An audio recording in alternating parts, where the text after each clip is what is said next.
And welcome back to the Cincinnati Sports Scene podcast. This is episode number 127, and it's the home for our real and local takes on everything Cincinnati sports, whether it's the latest FCC clash, the Reds roller coaster week, which we'll be talking about here shortly, or the Bengals draft buzz. We're bringing the heat, the humor, and the hometown pride. I'm Dave, joined as always by Sam, my son, and Charlie over here to my left, your right. So let's dive into another jam-packed episode as we break down the week that was, toss in some trivia, and debate the most underrated athletes in Cincinnati sports history. So, gentlemen, are you ready to get it started? All right, let's get going. All right, here we go. We're going to go into the week that was to start us off. And FC Cincinnati, another 1-0 victory over DC United. That's 3 in a row, I believe, for the blue and orange. Thoughts on the game? Well, I mean, another 1-0 victory. I think it was 1-0 last week that they won too. So I mean, it's good to see from the defensive side. It's pretty much the same thing we said last week applies here. They didn't dominate possession or anything like that. It was, pretty evenly matched game in terms of shot attempts, possession percentage, stuff like that, and we were able to get the goal. It was a pretty nice goal, nice bit of individual play by Valenzuela. He scored his first goal for us, so I mean it was a real nice goal. And it was encouraging. Miazga was a substitute in the second half. He came on and played a little bit.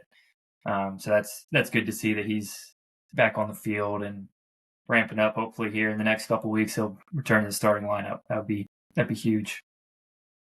Yeah, it's what, the third different person to score a goal to win a game for FC Cincy? I don't know. I didn't see anything like that. Because this year, is that what you're saying? Well, I mean, like these past three has been somebody different every time. Somebody different every time. Yeah. It's not the same person, so that's a good sign, I think. Yeah, I mean, 1-0 is becoming a common theme here, but at least they're winning 1-0 and not losing them. They're actually tied for first somehow in the Eastern Conference.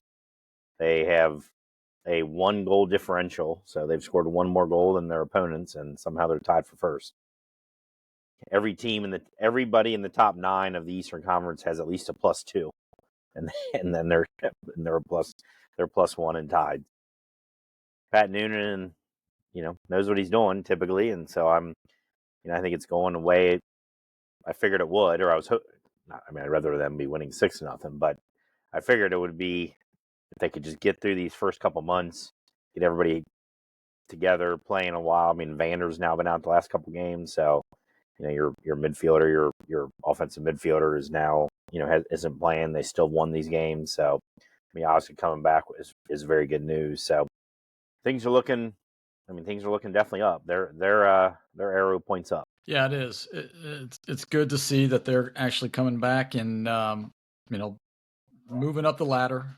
I know we were worried about them early on, as you said, Charlie, a few times here on the podcast, that you're waiting for them to really hit stride around June, and it looks like they're slowly starting to get where they need to be. And obviously we like to see an explosion, offensive explosion, 3-4 goals, but we'll take 1-0. And a win's a win, and we need to get those points. Speaking of points, the Cincinnati Reds. Well, up next for the FC Cincinnati is Chicago. They're on the road again to Chicago. Any thoughts on that before we move to the Reds? I don't know. Chicago historically, the last 5-10 years has not been very good. I don't know what they're doing this year. It's at Chicago, so weather's always kind of a factor. You never know what you're going to get up there, especially this time of year. So hopefully it's decent enough weather. You can play a proper game of soccer. So, yeah, Chicago's is 8th in the East right now, 4 points behind FC Cincinnati. So they're +2 goal differential. They've won 3, lost 2, draw 3. So yeah, just somewhat average team in MLS. All right. Speaking of average, our Reds, they took 2 series this week. Giants 2-1 in series victories. And then they swept the Pirates, which to me was huge as far as what they needed to do, because they have to do well in the Central Division. Saw the record. David Bell was 44-49 against the Buccos in his tenure here at Great American Ballpark. And that's not going to cut it. And it didn't cut it. We got out of here with, like I said, the sweep, the 3 games to 5-3 or 5-2, 2-0, I think it was, and then 4-0 today, whatever. I think they were lower scoring. Yeah, the real low scoring, and it was good to see them get those kind of victories, because in the past they may have folded, but overall, 5-1 out of the 6 games. It puts us at 8-8 on the year, 3rd place. We're creeping up a little bit. Thoughts on the Reds week, and then we'll go into a little more specifics. Yeah, it was good winning week. 2-1 against the Giants, 3-0 against the Pirates. So was that 5-1 overall? You'll take that. You'll take that every single week. Not really going to get any complaints from me record-wise. You'd like to see a little bit more out of the offense. The pitching staff really carried them. But I think that's kind of how it's going to be this year. I think the pitching staff is going to be, elite, and the offense is going to just have to do enough. And that's what they did this week, and it worked out. Pirates aren't any good, so you should pitch well against them, which they did. So taking care of business, beating the teams you're supposed to beat, beating Central teams, and you're going to be in a good spot. Yeah, can't complain much about 5-1 in a week. The pitching is, I said, talking to somebody today, now that Andrew Abbott's back, I got confidence every game from a starting standpoint that they should be pitching 5 to 7 innings, and no more than 2 to 3 runs a game out of your starters. All 5 of them. So it's just a matter of whether the offense can score enough. That's going to be the never-ending question. Can the offense score enough? Because they've had, many of their 8 losses has been when, 1-0 or 2-1 or whatever it was, that the offense just didn't score enough. This offense is still below average. It's not even an average offense. It's below. Austin Hayes coming back. Hopefully Stevenson's back in the near future. It can't hurt having those guys back. So McLean, obviously, getting those guys back. But history holds somebody else is going to be hurt. So it's not like, I think we got to get away from once these 3 guys get back, they'll be healthy, they'll be good. Well, I'm sure there'll be 2 other guys that'll go on the injured list. So, and it could, hopefully it won't be the starters, because that's who's going to keep us in the game, keep us rolling here. So it's just, I think it's health of the pitchers, starters doing what they have the ability to do, and then can the hitters get at least 3 runs a game, let's say, because I'm not confident 3 runs a game. So, well, here's the thing. The Giants game, they put up 6 and they lost. So it's like let's play these 1-2 run ball games, and maybe we'll be able to squeak more out than losing. That brings up a very interesting point. We missed Pirates, ace Paul Skeens. We missed him. Thank gosh. But that would have been epic to see him and Hunter Green going at it today. But we didn't get that opportunity. Game would have been over in an hour and 15. It probably would have been. Yeah. But the Reds faced the 3, 4, and 5 pitchers for Pittsburgh, and over the series they only mustered 14 hits in 3 games. That's Carly, going to what you're saying, that's worrisome. Pirates only had 10 hits in the 3 series. So I mean, I looked. They're at bad. I Right. looked at their lineup today. That's not even a major. I mean, they're nowhere close to a major league lineup. Most of those guys, 2/3 of that lineup shouldn't even be in the majors. I mean, it's bad if you look at that lineup they wrote out there today. If I was a Pirates fan, I long gone would have dumped them. I mean, they've had 20 years of misery worse than the Reds. So, but I mean, Paul Skeens going to be wasted there for the next 5 years, and then he's going to get a $1 billion contract. But From the Yankees.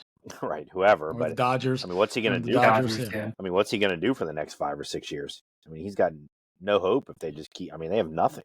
Well, it's Garrett Cole, right? I mean, he's better than Garrett Cole, but that's the path he's taken, unless they find I mean, something. He'll get traded.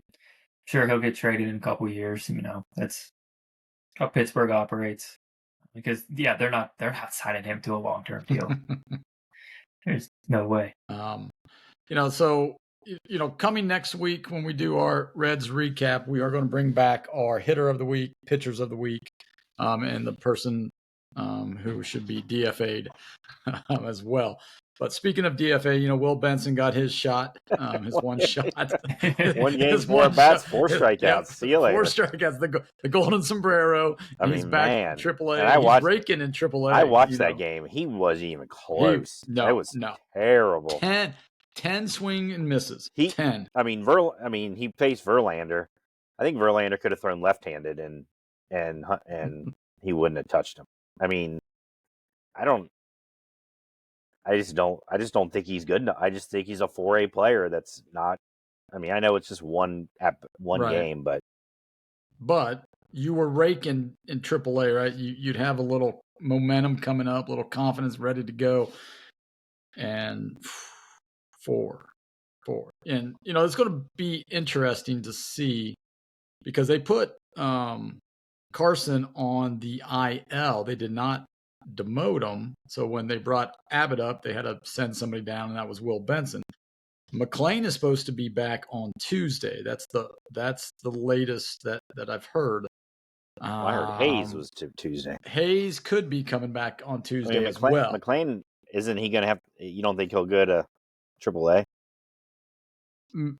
Probably is, but what I'm saying is he's eligible to come off. I think. Yeah, but on I haven't Tuesday. heard anything about him at all. I mean, in terms of him today running around. Today in the Inquirer, it had Francona saying that McLean could be coming back on Tuesday, whether that's to the big club or a rehab assignment. Well, that's going to be. It'll probably be Hurtubise and Marte will be the 2 sent down. That's who I'm thinking as well. I think that's the obvious choices. Yep. Unless, you DFA Candelario or something like that. They ain't going to do that. They're not going to eat too much money. Yeah. Next year at this time, if everything's the same, yes, because they did it with Fat Man. So. Yeah, they did it with Moustakas. Yeah. So exactly how they did it. Yep. Yeah, they'll wait till he's on his final year, and then they're not going to pay him, not to play. Not for a year and not for 2 years, almost 2 full seasons. No, you're right there. What was I thinking? This is Cincinnati. And nobody's going to pick him up and pay him the remainder, so they'd be stuck with it. So I mean, the Reds would have to pick up 75% of his salary probably if they trade for somebody to take him. Yep. So we'll see. We'll see what happens here. They got an off day tomorrow, which they need off days, but when you have that momentum, you don't want you want to play every single day. And the Mariners come to town on Tuesday, and then the Orioles, and they're at Baltimore, I believe, for the weekend. If you're looking for a good Vegas bet, take the under on the over-unders for all Reds Mariners games, because the Mariners pitching staff, basically the Mariners are the American League version of the Reds. Their starters are really, really good. Mm-hmm. Some people think they're the best starting rotation in the majors, but they can't hit worth a damn. I mean, they have a losing record right now because they cannot hit at all. So it's, I mean, combined, over-under combined 4 runs every game, that would not surprise me. You heard it here first. Okay. Crawley's. We got to come up with a little Crawley's cha-chings, right? So there we go. We'll take that. All right, let's move on to the Bengals here. There's a lot going on with the we talked a little bit about this last week, Crawley, about the Bengals and Hamilton County, and now they're asking about their lease. Now they're asking the state to chime in for $350 million. Just we'll because see. the Browns, just because the Browns did, and the FC Cincinnati also asked now too. Well, the Mariners Mariners are 8-8, by the way. That same record as the Reds. Hey, there we go. They won today to get to 8-8. All right, but that's for later on down the road. As far as the Bengals and the stadium lease, I know that it needs to be. Bengals need to let the county know by the 30th of June. But before then, we have the NFL draft coming up a week from Thursday. And we're going to be doing our NFL draft special. Don't know exactly how it's going to roll, whether we are going to be the GMs of our own little team of the Bengals and pick it, or if I can find some guests to come on from the Ravens, Browns, and Steelers, then they will be their GMs for that. And then us three will be in the war room together, making our selections for our hometown Bengals. So that's coming up next Tuesday, a week from Tuesday, a couple of days before the draft. And but speaking of the draft, where do you think they're going? Any idea? I mean, I haven't really heard a whole lot of we like this guy, and the Bengals always keep everything close to the vest because they think they know how to draft people and stuff. But I haven't really heard. I mean, all the mock drafts, there's 4 or 5 different people they're taking at 17. So I don't, do they stay at 17 or do they? I mean, I would prefer them to maybe move back, pick up another pick along the way. Yeah, we only have 6 picks, right? That would buck history. That would trade back on the number 1. I think part of the mystery is that they have so many spots to fill. So, I mean, it'd be different if we knew last year offensive line, a tackle was top of the board. There could a couple other options, but that was by far their biggest need was a tackle. So it didn't surprise us that Mims went. This year it could be a linebacker, it could be a D end, it could be a D tackle. Really it could be anybody on the defense. It could be a defensive back, safety, whatever. It could be a guard. I mean, I don't think they'll take a guard at 17. That would again be against their history. Well, yeah. So. The interior line is not like. And that's probably the most pressing need too. I'd be shocked if it wasn't a defensive player. So probably, somewhere in that D tackle, D end would be my guess. I would say, if it's going to be defense, it'll be an edge rusher or a corner or safety. One of those, because the Bengals value defensive tackles just like they do guards. They're not going to waste a number 1 pick on those guys. I mean, they're not. They might go 2 or 3, but rounds 2 or 3, but they're not wasting the 17th pick on a defensive tackle, which I think if the best player on the board is a defensive tackle, yeah, we need that, but I don't think they're going 1-2 or number 1. I just don't want them going running back in the first round. I think they've got way more pressing needs. I don't want them going receiver either. I've seen a lot of people, Bengals adjacent, saying running back. So I just don't like that. Which one? I don't like Gentry? That. Genty, yeah. Or Genty or the kid from North Carolina? No, the dude from Ohio State, Henderson. Oh God! No. Just because it's an Ohio State guy. Yep. No. They will not pick Junkins. They won't pick him in the first round. No. If he's there in the second round, I can see that, but they don't need him in the second round either. Yeah. Running back is the deepest position in the draft from what everybody's saying. So that's what just like Chase Brown. You wait till the 4th or 5th round to pick up somebody.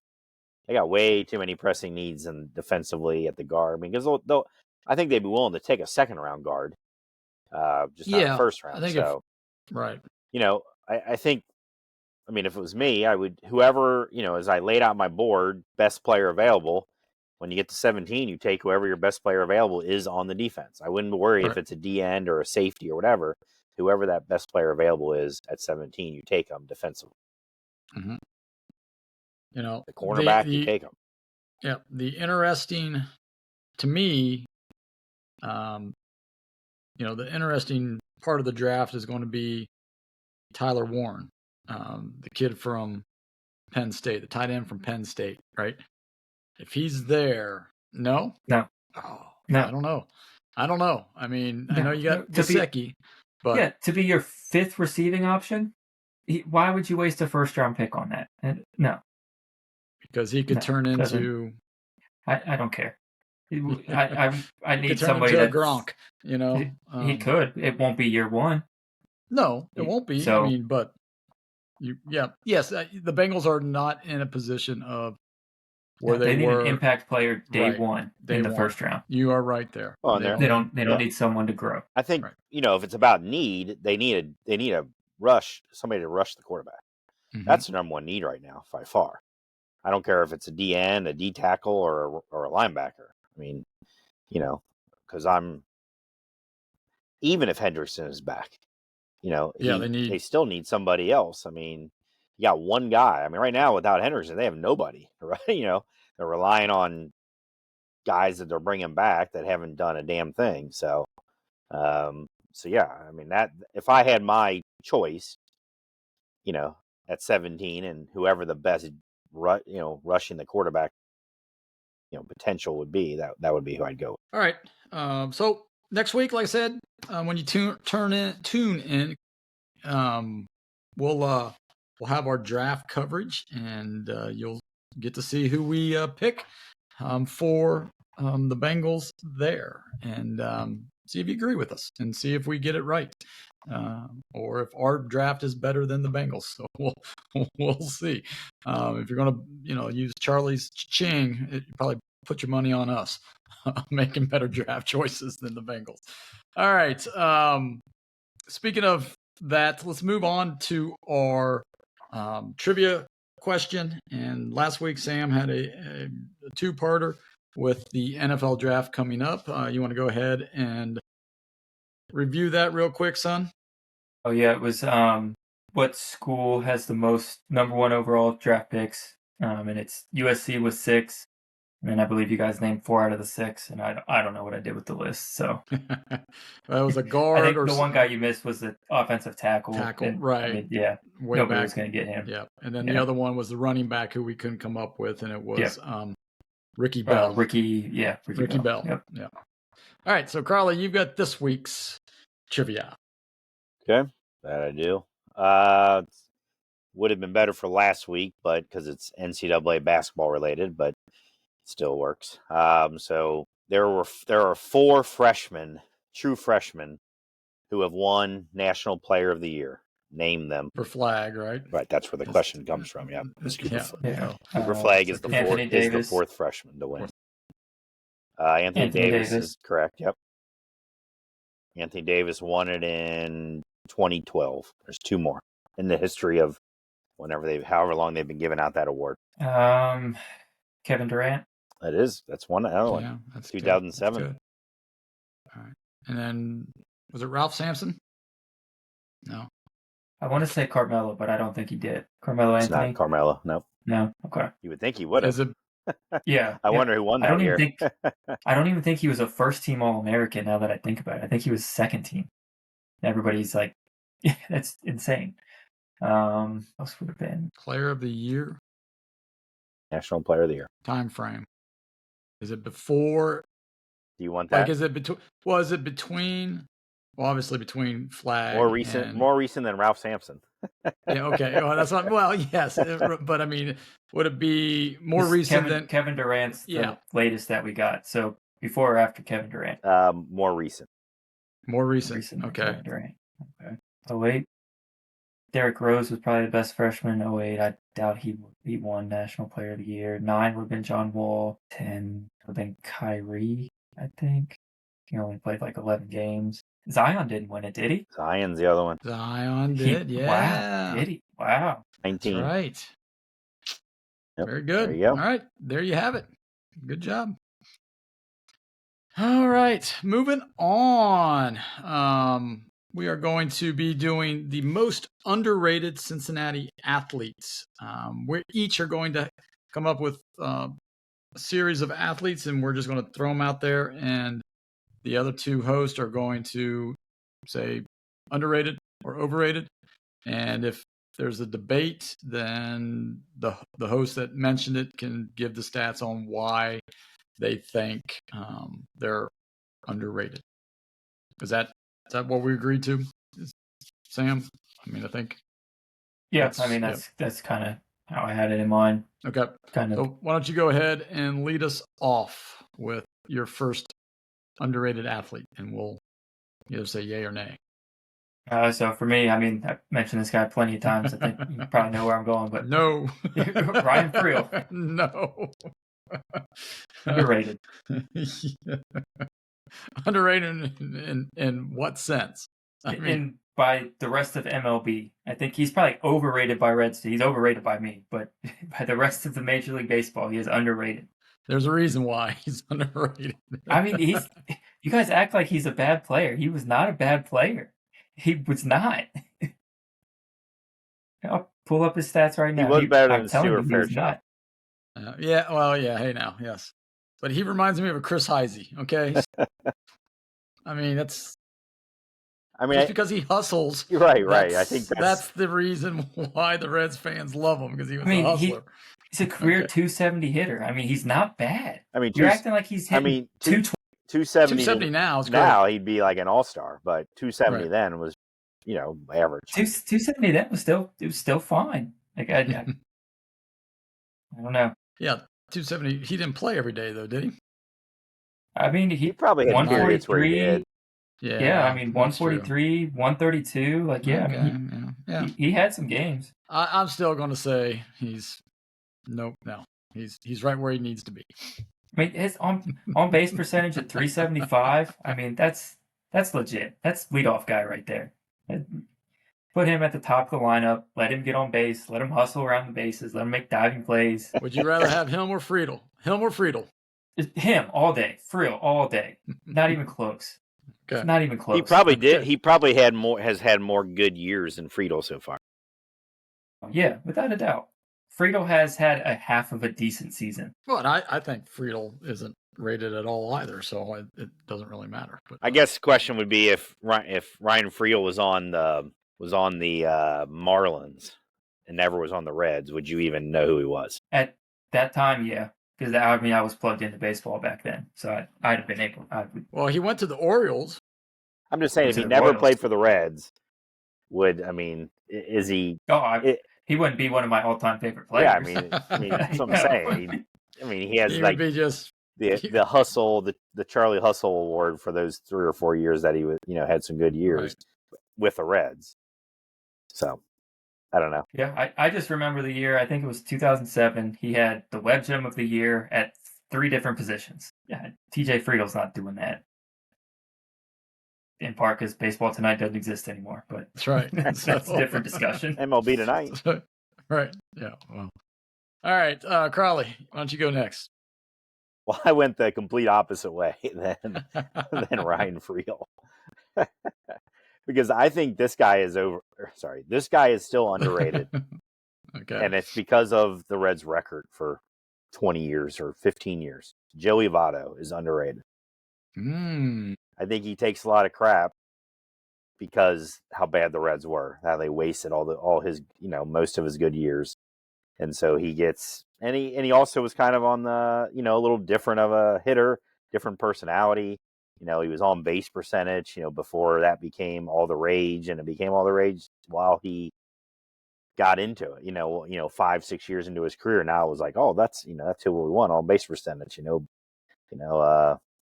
Moneyball and all that stuff. So I think as well regarded as he is by Cincinnati fans, who I still think he gets grief from, nationally, I think he's undervalued. And that's why I have a serious doubt that he's going to make the Hall of Fame.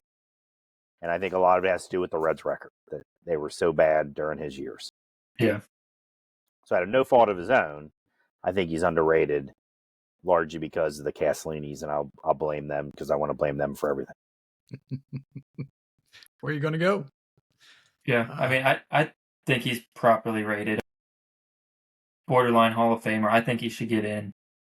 But I kind of agree with you, Crawley. The team success was, I mean, non-existent, but they went to playoffs twice with Joey Votto, 3 times with Joey Votto. Yeah, counting the Once COVID, was the fake COVID year. playoffs. Right. Yeah.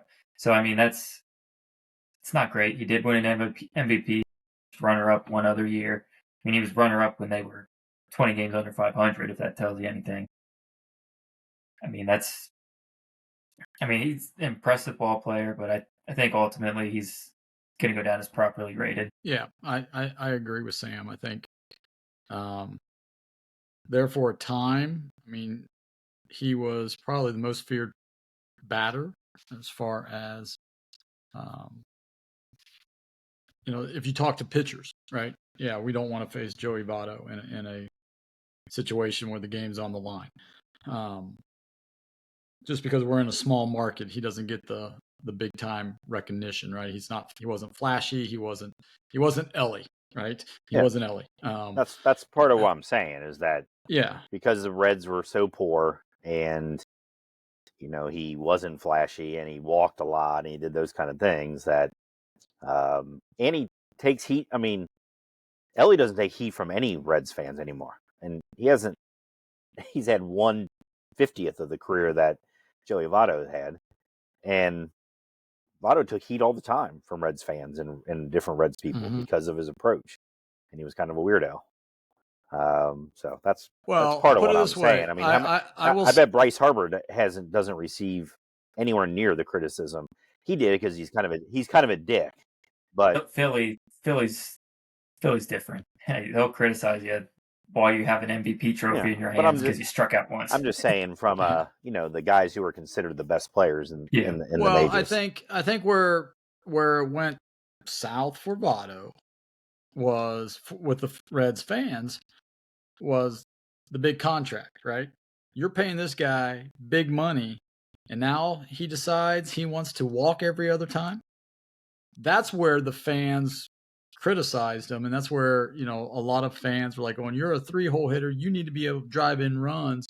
We don't want who's ever next up, Ryan Ludwig, to try to drive in runs. We're paying you the big bucks, right?" So that was the old school baseball. You pay your best player the biggest contract, and they need to deliver. And that's where I think the fans criticize Joey Votto, because he would rather walk than take a swing and make an out. But I think he's going to be in the Hall of Fame. I think just the way baseball is going, I think he will be probably the first sabermetric type of guy to get into the Hall of Fame. So I don't think he's underrated. All right. My first guy is a Cincinnati Red as well. Center fielder, played 11 years for the Reds, and I think as far as underrated, Eric Davis. He was, to me, the catalyst for that 90s team. The 1 year that he put together, I know it wasn't, from, I think it was 85 to 86 or 84 to 85, from like All-Star break to the All-Star break. Those numbers that he put up, nobody's put up those numbers. And Gold Glove winner, All-Star, just phenomenal player. I think injuries derailed him, but as far as just raw power, speed, and a glove, he does not get the credit I think he deserves. Thoughts on Eric Davis?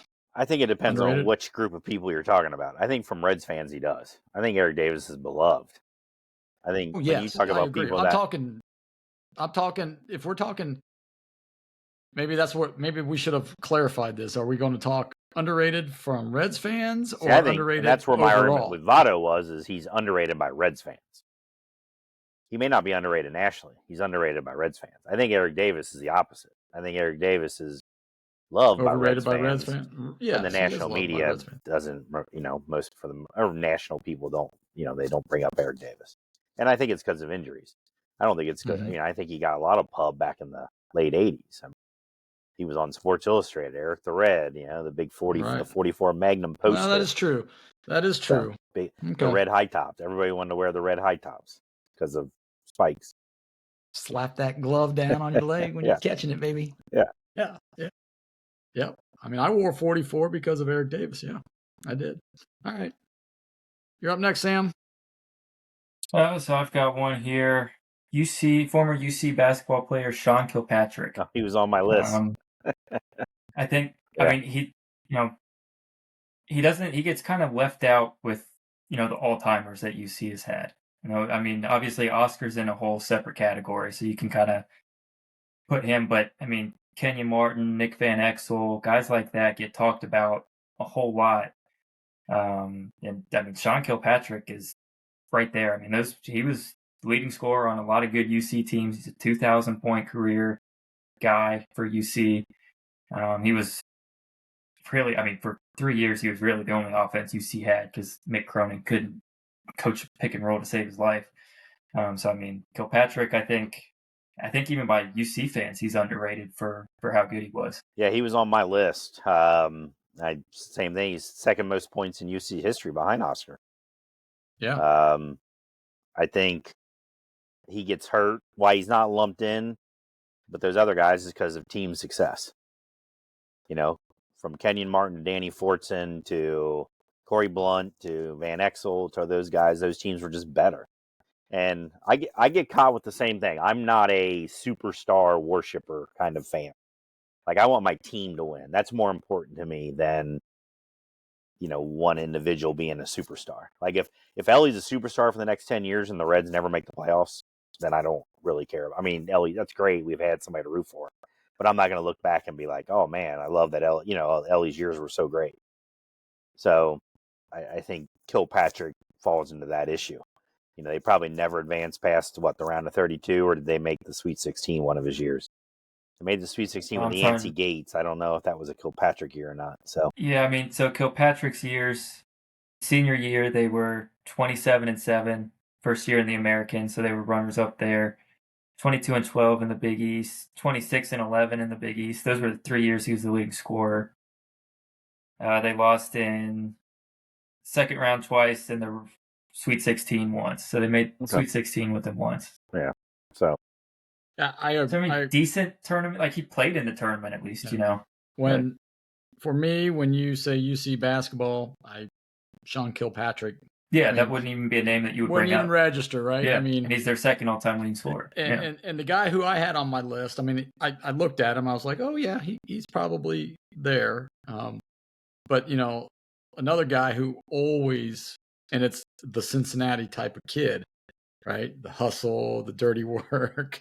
He gets more recognition, Bobby Brennan, than Sean Kilpatrick. I mean, he's from Cincinnati too. So. Right, that's what I'm saying. Yeah. He's just, but I mean, his skill level was nowhere near Kilpatrick's. And so I agree with you, Sam, that Kilpatrick is probably underrated. All right, Charlie, number 2. So I was trying to think of a Bengal, and this guy is underrated even by me. So I'm, I definitely devalue what the Bengals did while he was here. And again, for me, it goes back to team success, overall team success. They never won a playoff game. He was in the playoffs tons, but they never won a playoff game. Therefore, I think it's a failure, and he gets thrown to that. But it's Andy Dalton. So underrated. I mean, he was one year having an MVP type season, got hurt. That was their best year. And then even with, whoever the dude was, AJ, what's his name?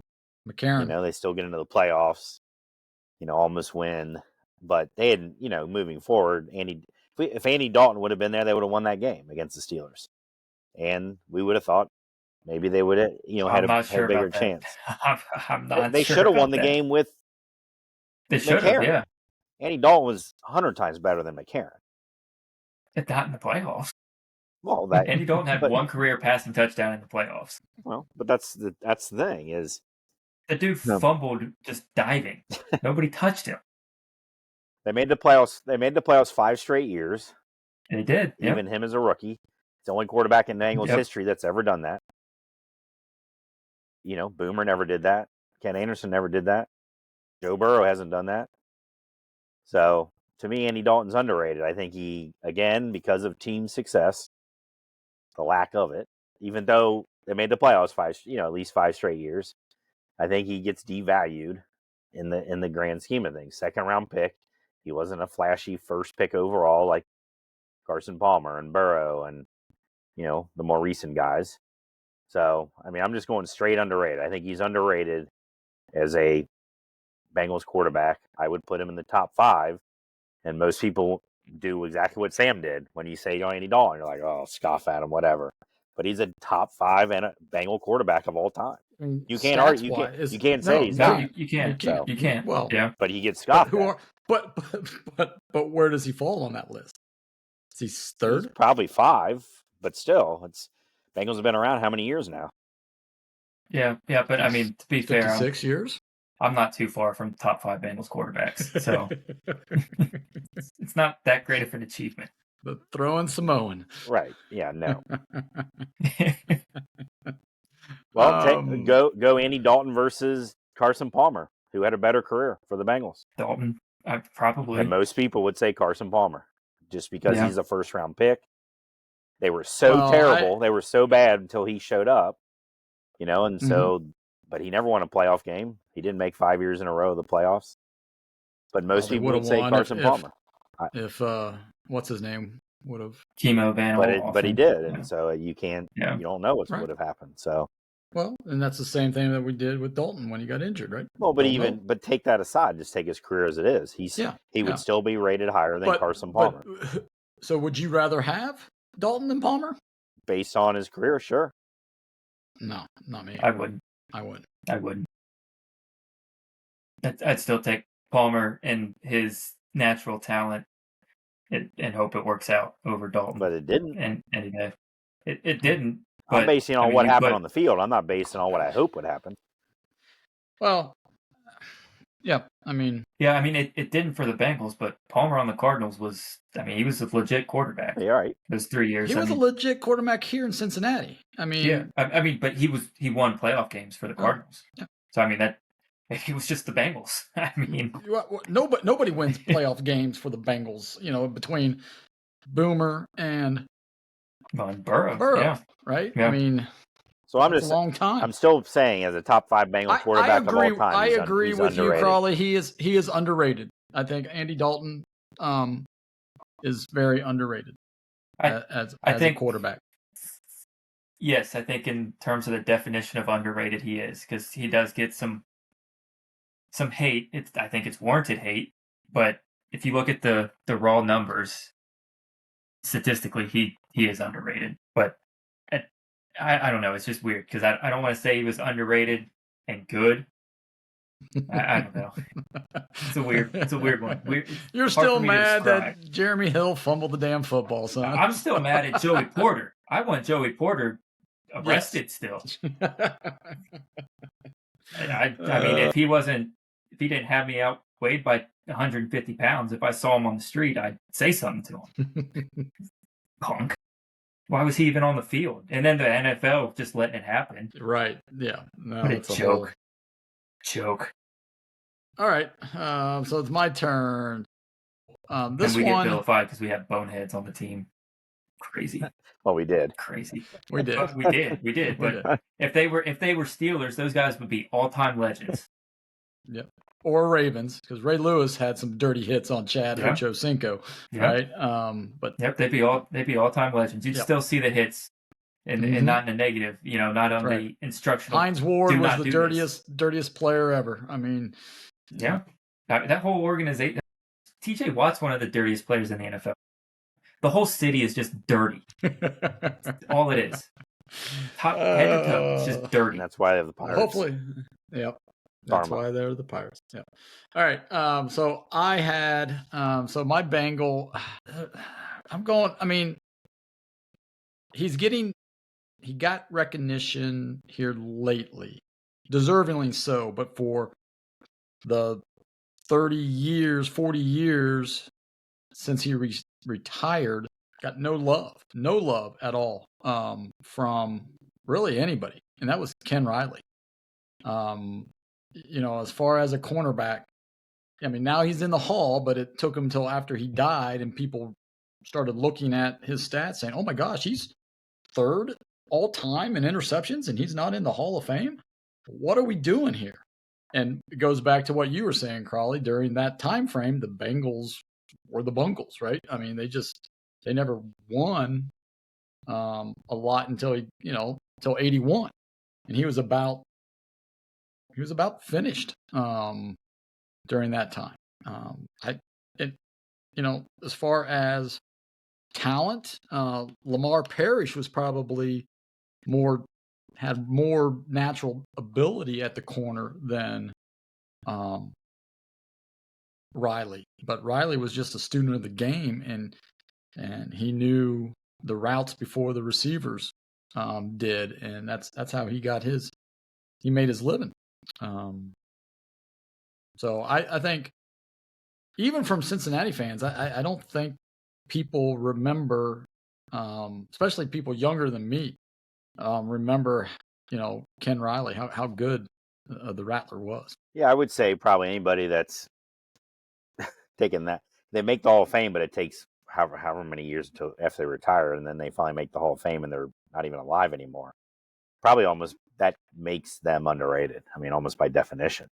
Because why all of a sudden he obviously didn't do anything more since he retired. Since he died, to be a better football player. So how does he make the Hall of Fame? Well, because he was underrated, because he was overlooked. So yeah, I would agree with that. But that didn't really. I was too young to watch him really. Right. So that's why I said my age. But I'm just looking at that issue right there. If somebody doesn't make the Hall of Fame until 30 years after they could have made the Hall of Fame, and it probably means they were overlooked and undervalued. All right. You got one more, Sam? Yeah, I've got one more. I'll go with my Bengal. More recent one. I think it's another one of it's more underrated nationally. That's Geno Atkins. I think people in Cincinnati realize he's probably the second best interior defensive lineman behind Aaron Donald, but nationally he just got overshadowed by Donald. It's kind of a shame because he was a force. Really the catalyst for our defense. Like the defense started with him. He was also a curse because they drafted him in the 4th round, right? So now the Bengals think that they can get, lightning in the bottle again. So they don't draft like what we talked about earlier, defensive tackles in the 1st round. They wait till we can roll the dice. Well, they probably heard you compare Zach Carter to Aaron Donald, and they were like, you know what? We're 2 for 2.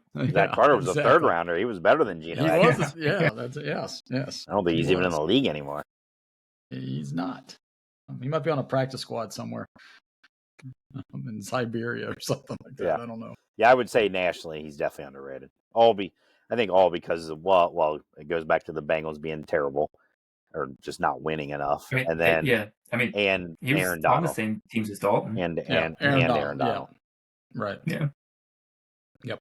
I think that's probably the top reason, honestly, is Aaron Donald, because they were both undersized defensive tackles, and only one guy is going to get the recognition, and Donald was better than him, but not by as much as what people would say. No, his peers voted him to the All-Pro, right?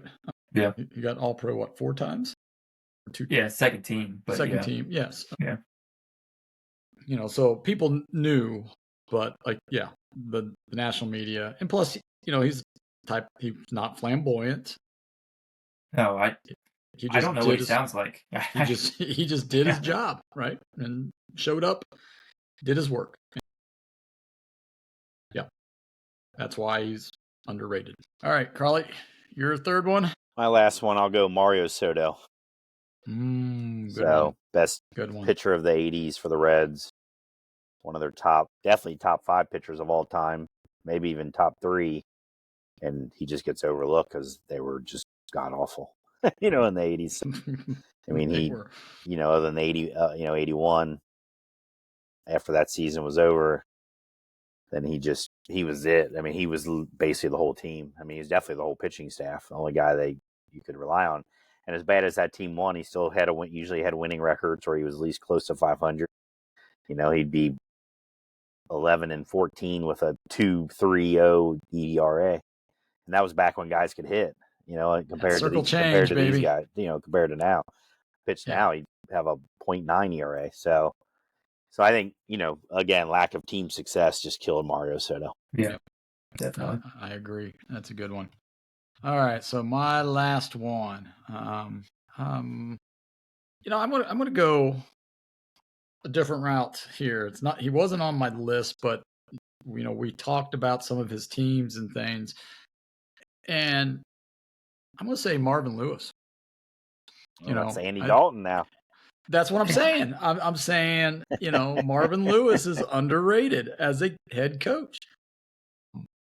What he did with the Bengals, 5 straight times. He turned the franchise around from the Bengals of the 90s, right? Yeah. He got him into. He modernized them. As much as you can, right? They probably weren't using recycled jock straps anymore. No, they weren't. They weren't. His favorite quote: "Can't make the club if you're in the tub." So you got these guys, out on the field practicing all the time. And that, to me, I think he's got the most wins in Bengals history. If I'm not mistaken. He was here for 20 years. He's got 16 years or whatever. Yeah. Yeah, 16 years. Yeah. No, I'd agree. He's underrated. I don't look back fondly on it because, again, I want the team to win. But yeah, right. I would say he's underrated, just kind of like Andy Dalton. I think he fit. They kind of go together. I mean, that's they're the peas in the pod right there. So yeah. Yeah, I don't really want to say anything positive about those teams anymore. So. All right, well, let's another person on that team, AJ Green. Yeah, he was on my list. He was actually on my list for tonight. He's another one. Nationally, he's underrated, but I think here locally, I think he's properly rated. I don't think you can overrate AJ Green. I mean, he was, without a doubt, until Jamar Chase, he was probably the best receiver the Bengals had. Yeah, I agree. All right. Anybody else on your list that I had a couple. I had another UC guy, Troy Copain, just kind of traditional point guard. He probably could have been the team's leading scorer, but instead he chose to, be the point guard. Or, well, probably Cronin probably told him, if you wanted to play, you're going to be a point guard. He was definitely kind of typical glue guy, point guard. Would hit a big shot if you needed him to. Carly, what about you? You had any more? The only other one I had on here was Reggie Sanders for the Reds. Yeah. He gets really overlooked. Probably should be in the Reds Hall of Fame. He was an all-star with the Reds. Played. I was looking at his stat. I mean, he played with the Reds for 8 years. 6-6 WAR one season, 3-3, 4-1. So they made the playoffs 95. That's when he made the All-Star team. So I think he had, a lot of, he did a lot of good things with the Reds. A lot more than Ryan Friel did. Yeah. Now, are you sure about that? I'm sure about that. Ryan Friel had a 4 WAR year too. So I mean, Sanders had a 6-6. Ryan Friel had a 6-6 WAR. Okay. Wow. 1 year he had a better WAR. Congrats to Reggie Sanders. We're talking like Ryan Friel's not a 4 WAR player. So. A couple he had 280 that year too. Nice. Ooh, 10 points higher than his normal average. Yeah. Anybody else, Carly? That was the other one I had because I had Kilpatrick and AJ Green and okay. So my other two that I had, actually the other three, I went off the script a lot. I had Vada Pinson, Red center fielder back in the day. I think he gets overlooked a lot nationally and even locally now. Second, I had on the list David Fulcher. I think as far as hard-hitting safeties, he was the enforcer. Those types of plays. He was part of that Super Bowl team, 89 Super Bowl team. And then Harangutan, Aaron Harang. I think as far as, there was like one year where I think he won 14 games and had like a 3-something ERA, but he probably could have won 21, 22 games that year, but he had the lead, I think 7 times. He left with the lead and our bullpen blew it. So that would put him at 21 or 22 victories for that year. Cy Young. He could have been a Cy Young Award winner because he did receive votes back then. But I think he was still like runner-up or finished third that year. No, I think he was like 4th. I think. Really? Yeah. I thought he was higher than that. I know. I think he was down a little bit. But yeah, Harang. I just thought he took the ball. Every 5th day, gave you a quality opportunity, and it's just the Reds were bad during those stretches too. So there's a theme here in Cincinnati. He was 16-6 that year. 16-6. Okay, yeah. So and and he left. I think there was like 7 games that he left with the lead. But so that is those were my other guys that I thought of. So. Yeah, I was trying to think of a Xavier guy. I just couldn't think of any. I don't know. Yeah. I don't know if we had to have one like who. I thought of maybe Byron Larkin because he just didn't do anything in the NBA, so he gets devalued for that. Like outside of Cincinnati, no one knows who he is. I mean, no one knows who he is. No one does. Yeah. No one does. Yeah. Whereas you're right. He was top 20 college player for a couple of years there. Mm-hmm. Yep.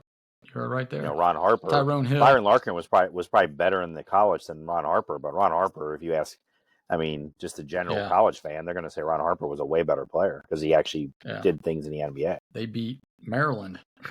Ron Harper versus Len Bias. 84.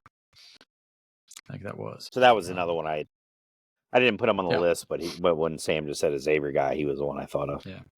Yep. All right. Well, I hope you liked that episode of a little week that was in our topic of the week here. Underrated sports fans or underrated sports athletes here in Cincinnati. If you, the fan, think that you can come up with one, please shoot us an email at csspodcast@gmail.com, or you can leave it on Instagram or Twitter at CincySportsScn, and you can find us on YouTube and just leave it in the comments there. So that's going to wrap up our episode for 127. Please make sure you hit that like, subscribe, and drop a comment and tell us your take on the most underrated athletes and chime in with your trivia answer. Also follow us on all our handles. And once again, next week, we're going to dive deep into our NFL draft special, so you don't want to miss it. Thanks for hanging with us, and we'll catch you next time. Until then, everybody take care. See you later.